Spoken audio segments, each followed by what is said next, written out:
네, 안녕하세요. 반갑습니다. 소개받은 데이터브릭스의 최승돈이라고 합니다. 조금 쉬셨나요? 네. 제가 바로 앞 세션에서 한 1년 반쯤 전에 저희 아파라 앞 세션에서 발표하셨던 상배님이랑 둘이서 그 지사 생기기 전에 처음 조인을 해서 어떻게 먹고 살까 고민했던 게 엊그제 같은데 이렇게 많이 와주셔서 정말 감사할 따름입니다. 저희가 첫 오프라인 행사를 준비를 해서 여러 가지 주제를 이렇게 준비를 해봤는데 제가 아무래도 오늘 하는 세션, 제 세션은 아마 그 주제 중에서 가장 재미없는 세션인 데이터 거버넌스랑 공유라는 주제로 말씀을 드리려고 하고 있어요. 하지만 이게 데이터 거버넌스, 보안, 이런 공유 이런 부분들이 어떤 데이터 플랫폼을 만드시는 분들 입장에서는 굉장히 중요하기도 하고 고민이 많이 되는 부분일 수도 있을 것 같아서 이거 끝나고 나면 또 긴 쉬는 시기가 있으니까 좀 한번 달려보도록 하겠습니다. 저는 이런 내용으로 준비를 해봤습니다. 데이터브릭스 레이크하우스 내에서의 데이터 거버넌스, 공유, 그리고 공유를 이용한 협업, 그리고 어떤 마켓플레이스까지 다양한 서비스들을 소개를 드리려고 하고 있습니다. 우선 이제 거버넌스부터 말씀을 드리도록 하겠습니다. 네, 여러분의 아름다운 데이터 레이크입니다. 이제 데이터 양이나 종류에 상관없이 한 기업 내에 모든 데이터들이 이 데이터 레이크로 흘러가게 되고 이 호수 내에 있는 데이터를 기반으로 해서 기업 내에 있는 여러 데이터 담당자들, 데이터 엔지니어, 데이터 과학자, 데이터 분석가 모든 분들이 자유롭게 이 데이터에서 인사이트를 뽑아내고 업무에 활용할 수 있도록 하는 것들이 어떻게 보면 여러분이 생각하시는 가장 이상적인 데이터 레이크의 모습이 아닐까 합니다. 하지만 너무 자유만 있다 보면 이 데이터 레이크는 굉장히 위험한 어떤 환경이 될 수도 있습니다. 데이터의 이 호수의 어떤 영역, 어떤 데이터는 모두에게 자유롭게 개방이 되면 안 되는 데이터들이 있을 수 있겠죠. 어떤 경우라면 이제 정제되기 전에 더티 데이터로서 이게 모든 사람들이 개방이 되면 안 되는 것도 있을 수 있고요. 또 어떤 경우는 개인정보처럼 이게 잘못 유출이 되면 굉장히 위험한 데이터가 있을 수 있습니다. 또 어떤 회사의 기밀 정보를 유출하려고 하는 어떤 내부자 유출, 이런 위협 같은 것들이 있을 수 있고요. 뭐 어떤 위협이 있을지 저희가 어떻게 알겠습니까?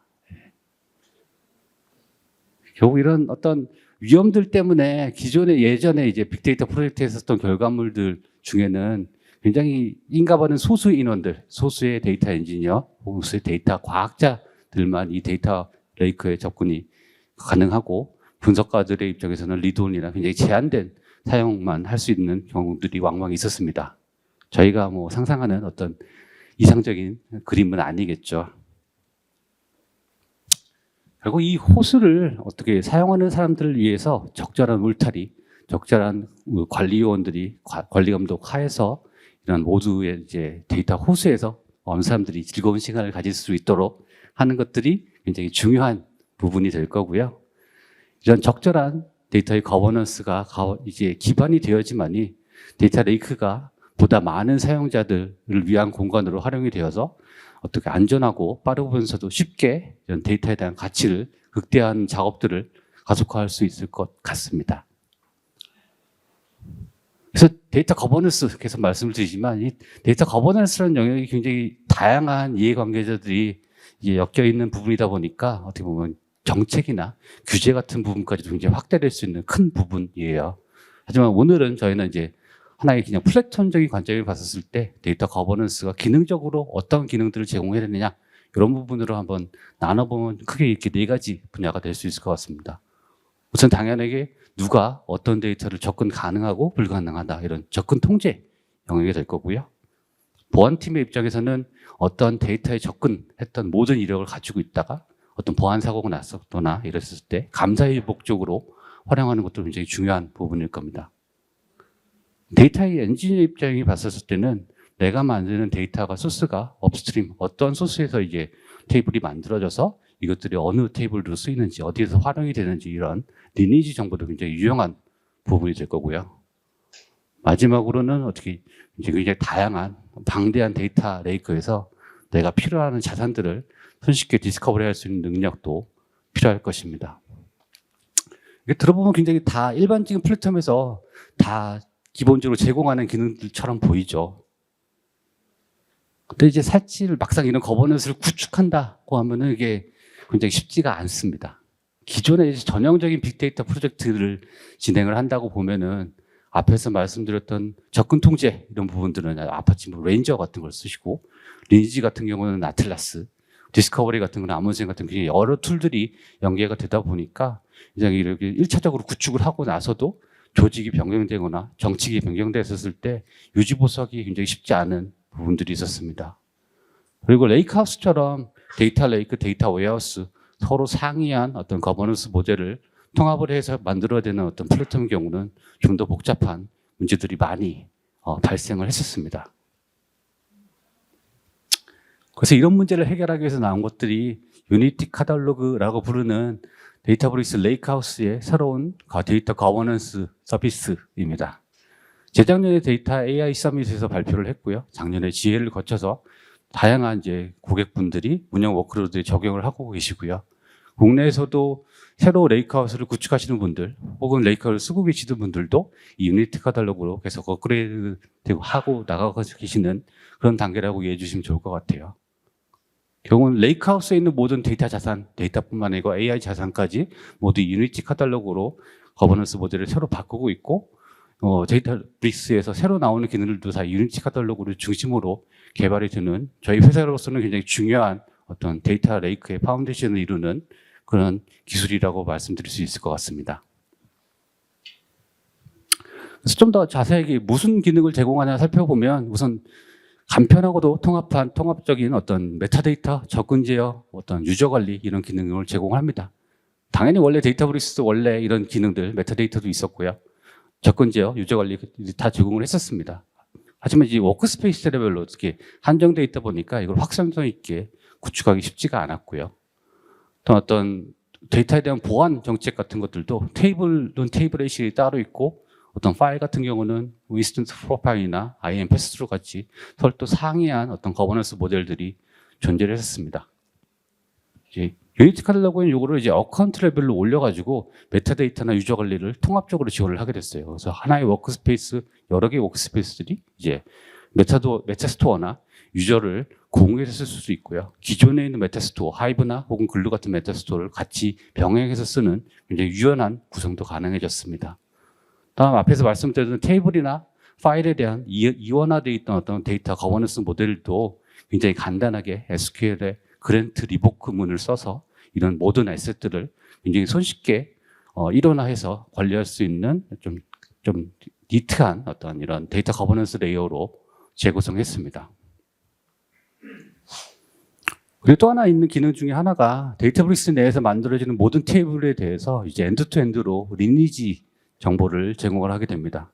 SQL이나 파이썬이나 스칼라나 어떤 언어를 쓰든지 간에 이렇게 만들어지는 데이터에 대해서 실시간적으로 리니지 데이터를 캡처를 해서 이걸 리니지 그래프 같은 데서 확인할 수가 있고요. 고로 이런 리니지 정보들은 결국 어떤 데이터에 대한 가시성을 높일 수가 있겠죠. 민감 정보 컬럼이 있는 것들을 추적을 하거나 어떤 데이터에 오염이 발생했을 때 이게 어디에서 문제가 발생했는지 이런 원인을 규명을 하거나 어떤 연관관계 분석 같은 데도 활용을 할 수가 있게 됩니다. 마지막으로 이제 데이터브릭스 레이크하우스 내에 있는 모든 데이터 자산, 뭐 테이블뿐만 아니고 노트북, 머신러닝 모델, 대시보드, 파일 이런 모든 것들을 굉장히 손쉽게 검색할 수 있는 글로벌 서치라는 기능도 제공을 하고 있습니다. 네, 백문이 불여일견이라고 데모로 한번 보여드리도록 하겠습니다. 이게 데이터브릭스 화면에서 데이터 탭을 누르시게 되면은 데이터 익스플로어를 떠서 이제 모든 유니티 카탈로그에서 관리하는 여러 가지 에셋들을 확인할 수 있고요. 일반적인 카탈로그, 테이블 정보 같은 것뿐만 아니고 스토리지 크레덴셜이라고 해서 실제 오브젝트 스토리지에 접근하기 위한 어떤 크레덴셜 정보도 중앙에서 이렇게 관리를 하게 됩니다.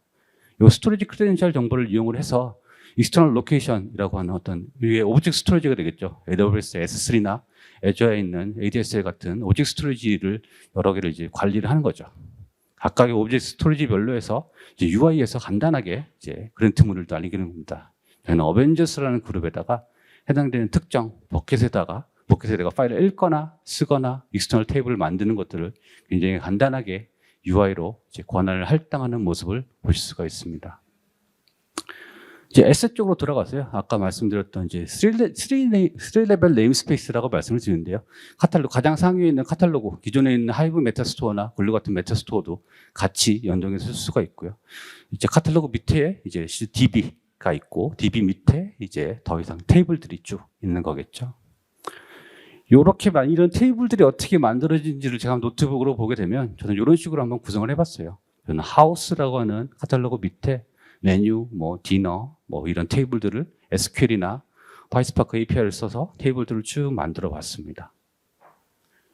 이렇게 만들어진 테이블의 상세 정보로 들어가게 되면 요 리니지 탭이라고 있거든요. 이 테이블의 리니지를 확인하는 부분인데요. 해당되는 디너라는 테이블이 업스트림, 메뉴라는 테이블에서 내가 유래가 되었고, 다운스트림, 이제 디너 프라이스라는 테이블로 이제 더 사용이 되고 있다라는 걸 확인할 수 있습니다. 이걸 또 가시적으로 그래프 테이블 보시면은 이런 식으로 테이블 간의 리니지를 확인할 수도 있고, 그뿐만 아니고 특정 컬럼, 풀 메뉴라는 컬럼이 어느 컬럼들에서 유래되었다 이런 리니지 정보를 확인하실 수가 있는 거죠. 그뿐만 아니고 이 테이블이 어떠한 잡에서 이제 생성이 되었고, 어떠한 대시보드에서 계속 활용이 되고 있고, 뭐 어떤 쿼리로 저장이 되어 있는지 이런 것들도 다 일일이 확인하실 수가 있고요. 마지막으로는 이 테이블이 어떤 사용자가 종종 어떤 식으로 많이 사용이 된다라는 테이블에 대한 인사이트 정보까지 확인이 가능합니다. 네. 이런 기능도 이제 곧 나온다고 합니다. ABAC이라고 해서 이제 모든 리소스들을 태그로 관리를 해서 일괄적으로 정책을 적용하거나 검색하는 기능도 들어가고요. 로우레벨 컬럼 레벨 필터링이라고 해서 기존에는 이걸 다 일일이 뷰로 만들었었는데 함수로 그냥 만들어서 탭을 적용을 하는 거죠. 그래서 특정 컬럼, 예를 들어서 개인정보가 있는 컬럼이라면 뭐 일반적인 마케팅 사람들한테는 다 마스킹돼서 보이는데 뭐 데이터 엔지니어한테는 실제 로우 데이터가 보이는 식으로 이런 정책들을 굉장히 스케일하게 적용하는 기능들이 추가가 된다라고 이해해 주시면 좋을 것 같습니다. 네, 거버넌스 말씀을 드렸으니까 데이터 공유에 대해서 한번 말씀을 드릴게요. 뭐 방어만 하면 안 되고 여기저기서 이제 데이터를 이제 공유해서 사용을 해야 되잖아요.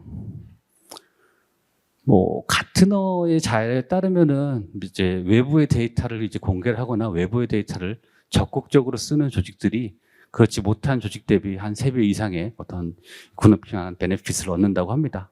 그리고 이제 이런 데이터 공유, 혹시 뒤에서 말씀드린 마켓플레이스 이런 시장도 굉장히 이제 많이 핫한 영역이기도 합니다.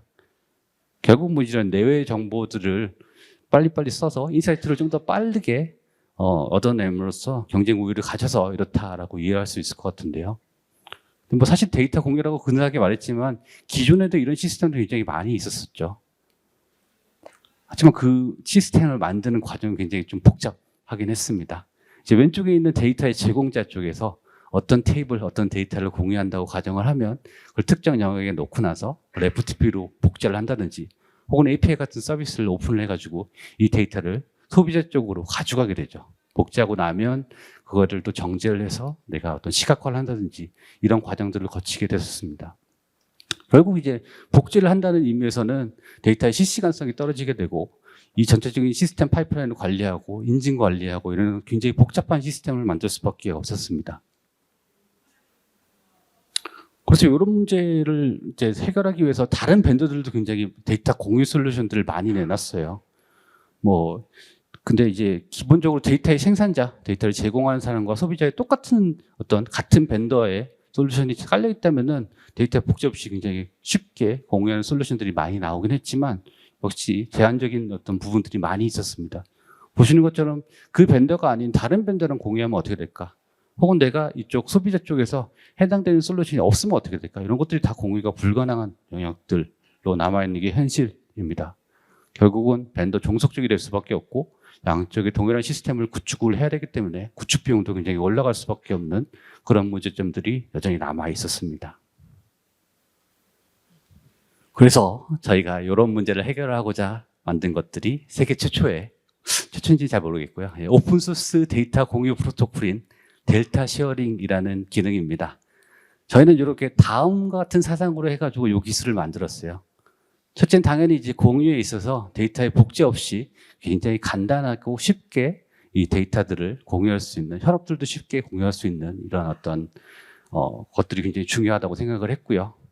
두 번째로는 제공자나 컨슈머나 둘 다 전부 다 이제 데이터 어떤 플랫폼 중립적 데이터베이스를 쓰지 않아도 이런 공유하는 것들을 만들 수 있도록 개방적인 오픈소스화해 있는 것들이 굉장히 중요하다고 생각을 했습니다. 마지막으로는 이제 기존에 있는 플랫폼에 있는 보안 거버넌스를 그대로 상속받아 쓸 수 있게 만들었습니다. 새로운 공유 시스템을 만드는 데 있어서도 어떤 인증이나 권한이나 이런 것들을 따로 일일이 설정할 필요 없이 기존의 플랫폼에 있는 보안 거버넌스를 그대로 따르고 있기 때문에 설정하는 데 굉장히 좀 더 공수가 적게 들 수 있겠죠. 그래서 어떤 식으로 동작하는지 조금만 살펴보면요. 이제 왼쪽이 제공자 역할을 하는 데이터브리스고요. 오른쪽 컨슈머는 일반적인 데이터브리스가 될 수도 있고, 혹은 외부에 있는 다른 툴들, 판다스나 스파크나 파워비아이나 타블루 같은 BI 툴들이 될 수도 있을 것 같습니다.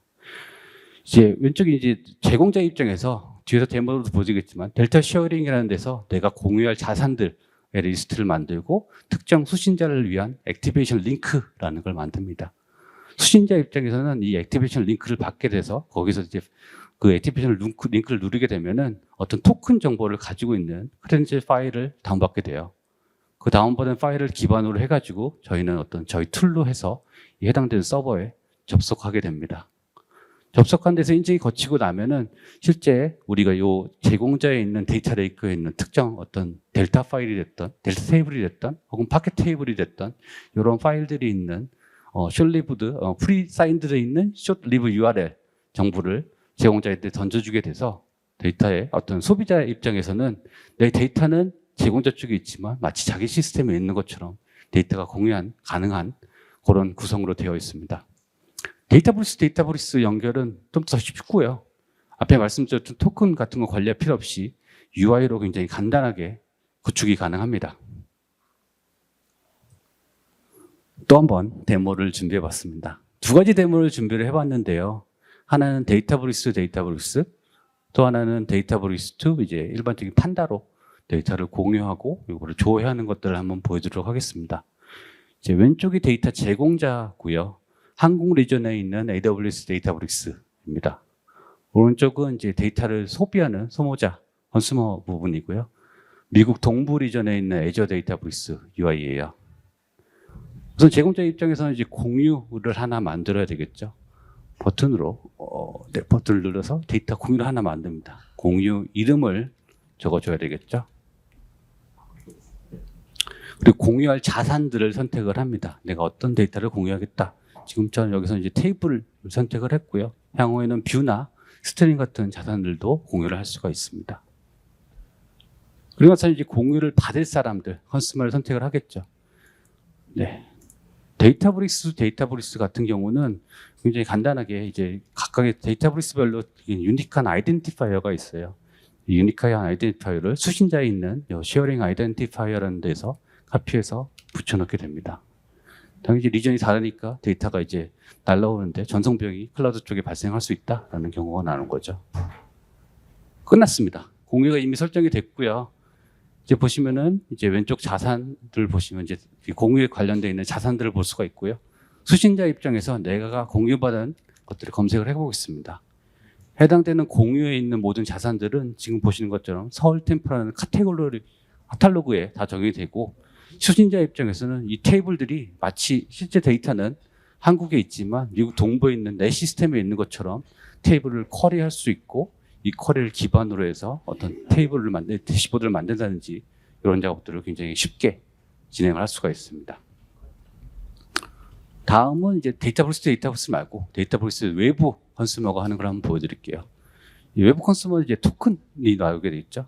이 토큰 관련되어 있는 액티베이션 링크를 발급을 받게 됐고요. 액티베이션 링크를 이제 담당자, 이제 받는 사람한테 이메일이나 슬랙 같은 걸로 보내주게 되겠죠. 그걸 수신자가 열게 되면 일회성으로 날아가는 액티베이션 링크가 나오게 되고요. 여기서 저는 크레덴셜 파일을 다운받게 됩니다. 한번 받게 되면 이제 이 링크는 더 이상 쓸 수가 없는 거죠. 그걸 기반으로 저는 일반적인 주피터 노트북에서 한번 이 데이터를 읽어볼게요. 우선은 델타 쉐어링 라이브러리를 pip 명령을 써서 설치를 하고요. 그 다음에 요 방금 받았던 크레덴셜 파일을 기반으로 해서 그 공유에 관련되어 있는 파일 테이블들을 리스트한다든지, 그리고 마지막으로는 가장 많이 쓰는 이제 판다스 데이터 프레임을 써서 그 테이블의 데이터를 읽어서 이런 식으로 실제 조회하는 그런 데모를 보여드렸습니다. 굉장히 쉽죠? 여태까지 저희가 데이터 거버넌스 공유에 대해서 말씀을 드렸고요. 이 기술들을 활용을 해서 저희가 데이터에 대해서 어떤 협업하는 환경을 만들고, 그리고 이제 어떤 내 데이터를 외부에 판매를 한다든지 외부의 데이터를 쓸 수 있는 마켓플레이스, 이런 서비스들도 아는데요. 이것도 설명을 드리도록 하겠습니다. 우선 데이터브리스 마켓플레이스입니다. 이 데이터브리스 마켓플레이스는 앞에서 말씀드렸던 델타 쉐어링하는 기술을 기반으로 한 저희는 솔루션 마켓플레이스라고 부르고 있습니다. 이런 마켓플레이스가 사실 여러 데이터 플랫폼들에서 존재를 했었습니다. 근데 기존의 어떤 마켓플레이스 솔루션들은 대부분 데이터, 특정 테이블 같은 것들만 공유하는 이런 사고 팔 수 있는 그런 마켓플레이스였어요. 결국은 데이터에 대한 어떤 컨텍스트가 부족하다 보니까 보통은 이런 마켓플레이스에서 외부 데이터를 사고 와도 그거를 다 자체적으로 검증을 하고 거기에 대해서 어떤 뭐 이체 작업 같은 걸 거쳐서 시각화하는 이런 실제 인사이트까지 얻는 데까지 시간이 좀 더 걸렸습니다. 저희는 그런 일반적인 마켓플레이스랑 달리 솔루션 마켓플레이스라고 불리는 것들은 그런 일반적인 데이터 자산뿐만 아니고 파일이나 노트, 그 데이터를 기반으로 어떤 식으로 분석한다는 전체적인 내용이 있는 컨텍스트가 있는 노트북이나 머신러닝 모델이나 대시보드 같은 다양한 자산들을 공유할 수 있는 어떤 솔루션 마켓플레이스라는 걸로 약간 차별화를 두고 있습니다. 여기서 이제 내일 모레면 퍼블릭 프리뷰로 풀리게 되고요.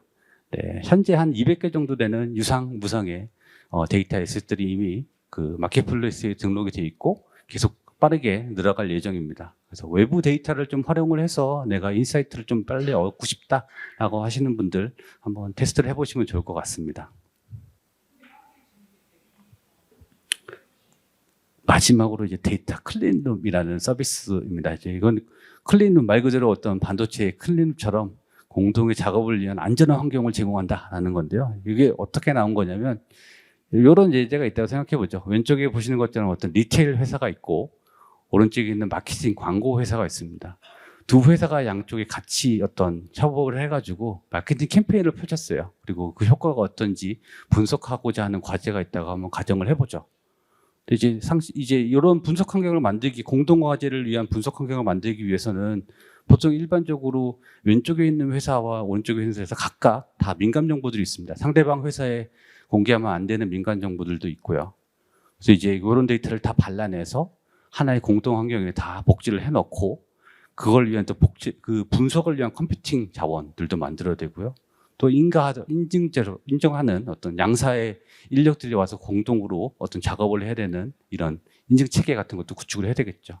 이제 시간이 많이 드는 작업들인데 결국은 저희가 이제 클린룸을 가지고 하려고 하는 것들은 이런 어떤 보안이나 프라이버시가 보장되어 있는 안전한 공동 환경을 굉장히 손쉽게 만들게 하자라는 거고요.